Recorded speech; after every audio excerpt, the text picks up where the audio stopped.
Paris, the city of lights, romance, and beauty. But behind these shining boulevards lies centuries of blood, betrayal, and mystery. Kings murdered in plain sight, secret societies burned at stake, revolutions drowning squares in blood, and scientists unlocking forces that changed the world. Today, we are not visiting the Paris you know, we are discovering the city secrets. Welcome to the Forgotten City Stories of Paris.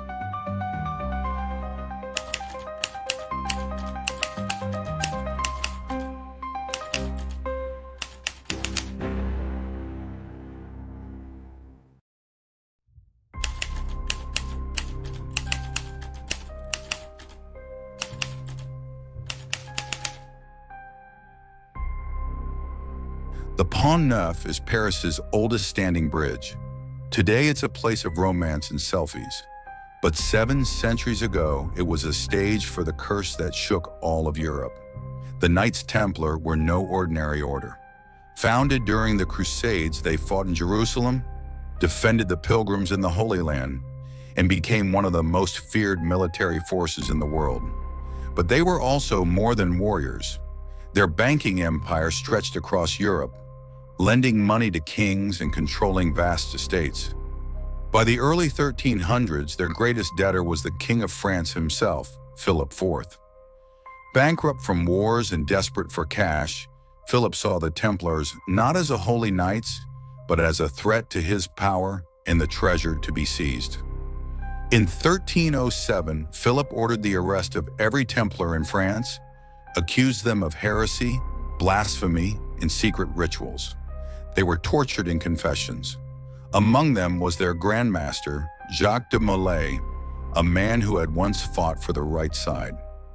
On March 18, 1314, the Molay was burned alive near the Pont Neuf. As the fire rose, he hurled his curse, summoning the King Philip and the Pope Clement V to face God's judgment. Within a year, both were dead, and legend says that the Templars had their revenge.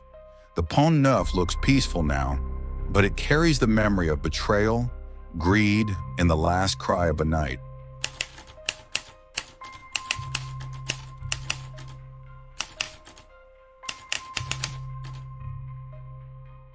In the heart of Paris, on the Rue de Montmorency, stands the house of Nicolas Flamel, a name forever tied to mystery, wealth, and the legend of alchemy. Born in the 14th century, Flamel was a bookseller and a scribe, but he is remembered less for his writing and more for the legend that he had unlocked the secrets of the Philosopher's Stone, the mythical substance said to transform metal into gold and grant the eternal life. The story tells that Flamel discovered a mysterious manuscript filled with strange symbols. Obsessed, he traveled across Europe searching for someone to decipher it. Some say that he even brought back the secret knowledge linked to the Crusades. What is certain is that Nicolas Flamel and his wife grew remarkably wealthy. They founded churches, hospitals, and shelters for the poor. Yet many whisper that their riches came not from business, but from alchemy. When his tomb was opened centuries later, it was found empty, only fueling the myth that Flamel and indeed conquered the eternal life. His house still stands today at 51 Rue de Montmorency, the oldest stone house in Paris. But instead of secret experiments, it now hosts a restaurant where guests dine unaware that they sit inside the home of one of the world's most legendary alchemists.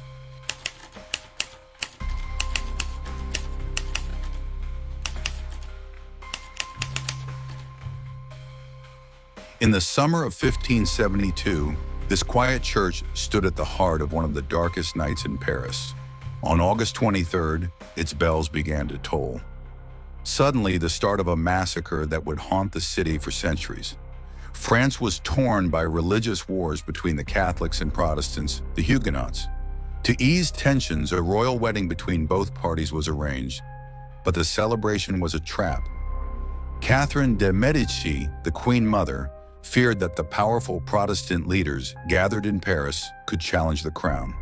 She plotted their extermination to protect her family and consolidate the power. When the bells of Saint-Germain-l'Auxerrois rang at midnight, it was a signal. Mobs flooded the streets, hunting Protestants in their houses and on the riverbanks.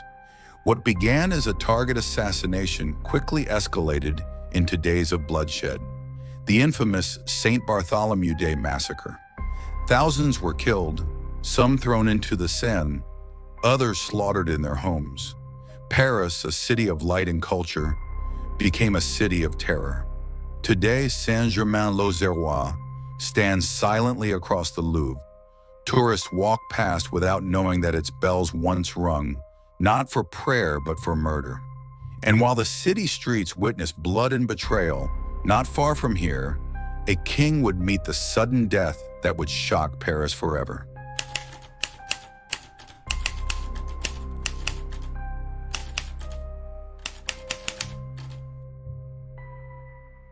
On May 14, 1610, King Henry IV of France, remembered as a good king for bringing peace after decades of religious wars, was traveling through Rue de la Ferronnerie in Paris. His carriage came to a halt because of the usual traffic, cars, pedestrians, and the narrow streets of the capital. That ordinary pause would soon prove it fatal. In the crowd, a fanatic named François Ravaillac was waiting, a devout Catholic. François believed the king was planning a war against Catholic Spain, and he convinced himself that killing Henry was an act of divine justice. As the carriage stood still, François lunged forward and stabbed the king repeatedly. Henry was mortally wounded and died a few minutes later, leaving the city and the nation in shock and mourning. The assassin was captured immediately. François was tortured and executed in one of the most brutal punishments of the time, drawn apart by horses, sending a clear warning to anyone who might dare threaten the crown. Today, Rue de la Ferronnerie is a quiet street lined with shops, but a small plaque marks the very spot where Henry fell. Tourists pass by, unaware that beneath this calm facade lies the alley where the king was struck down in the heart of Paris.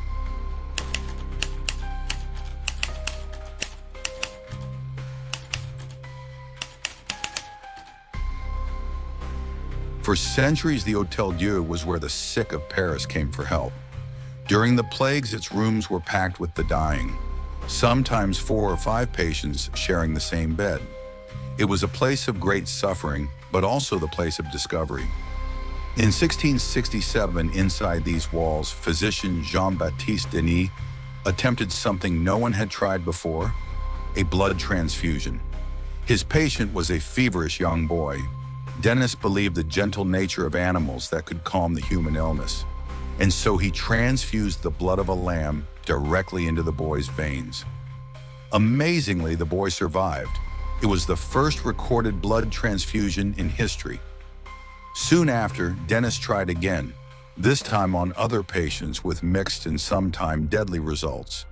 The experiment sparked fierce debate among doctors, priests, and even the king.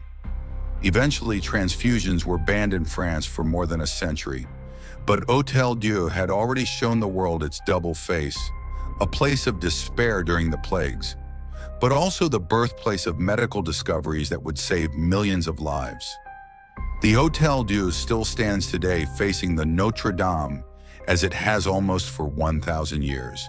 And inside these walls, the line between suffering and progress has always been razor thin.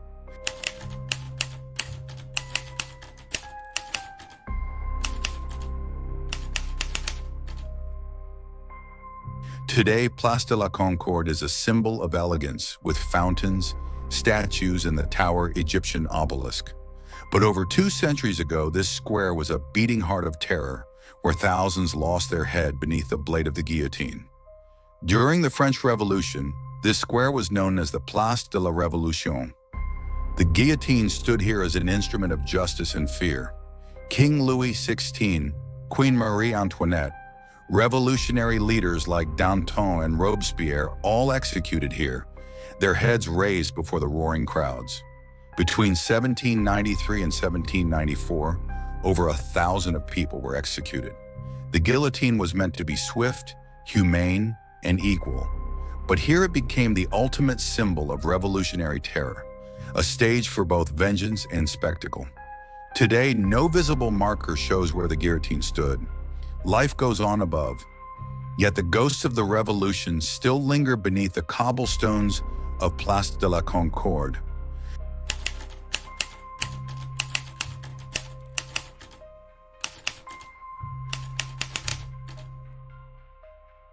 Beneath the bustling streets of Paris lies a hidden city, a labyrinth of tunnels lined with bones of more than 6 million people. This is the Paris Catacombs, the Empire of the Death. In the late 1700s, Paris faced a deadly crisis. Its cemeteries were overflowing, corpses piled in churchyards and basements, spreading disease and threatening the public health. Something had to be done.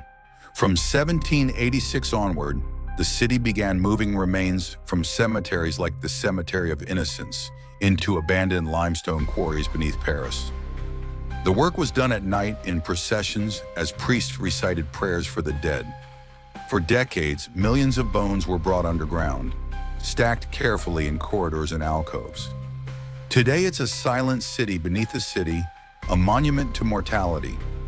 The entrance bears chilling warning: stop.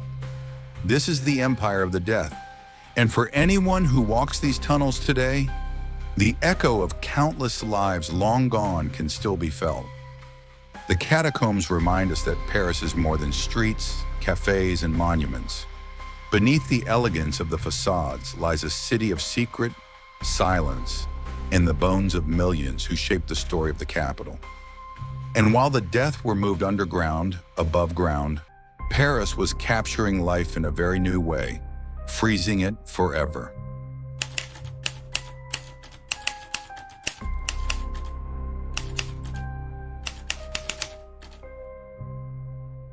On a quiet morning in 1838, history was made on this very street, the Boulevard du Temple. Here, Louis Daguerre captured one of the first photographs in human history. Daguerre was an inventor and artist who perfected the daguerreotype, an early photographic process. To test it, he set up his camera overlooking this busy Parisian boulevard. Because the exposure lasted several minutes, the rushing carriages and crowds vanished from the plate. But in the lower corner, one figure remained still long enough to be captured. A man having his boots polished by a shoe shiner. This anonymous man unknowingly became the first person in history to be photographed. A fleeting moment of everyday life, frozen forever in silver and light. Today, the Boulevard Temple is full of movement once again. But even in a photograph almost 2 centuries old, the ghostly outline of a man in his shoe shine still lingers. A reminder of the day that Paris gave birth to the modern photography. From kings and revolutions to the first photograph, Paris has been the stage where history is not only written, but captured forever.